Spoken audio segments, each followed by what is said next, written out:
Congratulations! Sa buong Pilipinas at sa buong mundo, sa pagsisimula ng bagong round ng kompetisyon, we only have 12 clashers left. Diba?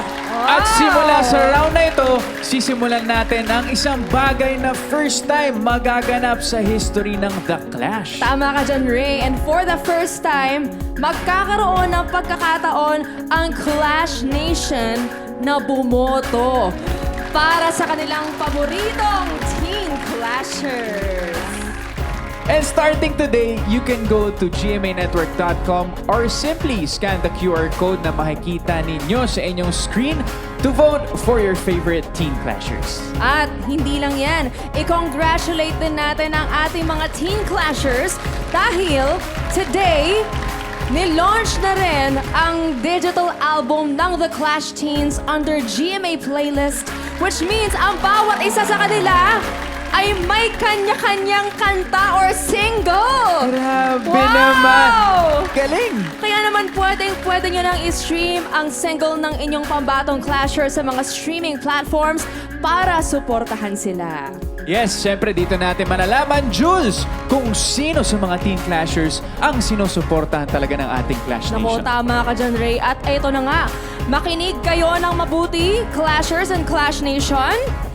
Ang Clasher na makakakuha ng pinakamataas na online votes at may pinakamaraming streams na kanyang single, may malaking sorpresang matatanggap later in the competition. Grabe! Exciting yan!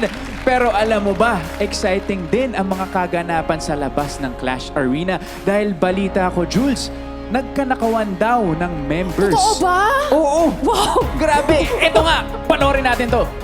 Sa pagtatapos ng round 1, ang Next Gen Power ang may pinakamaraming natirang members. Kaya para mabalanse ang tatlong grupo, binigyan ng assignment ang Next Gen Power na pumili ng dalawang clashers mula sa kanilang grupo. Pipili kayo ng dalawang member na tatanggalin sa inyong grupo. Ha? Isa-isa kayong boboto. Pagtapos ng botohan, kung sino ang dalawang member na may pinakamaraming boto, sila ang aalis sa Next Gen Power.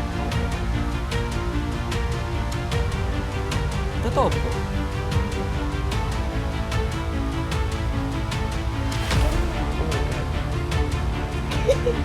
Ayoko may mawala.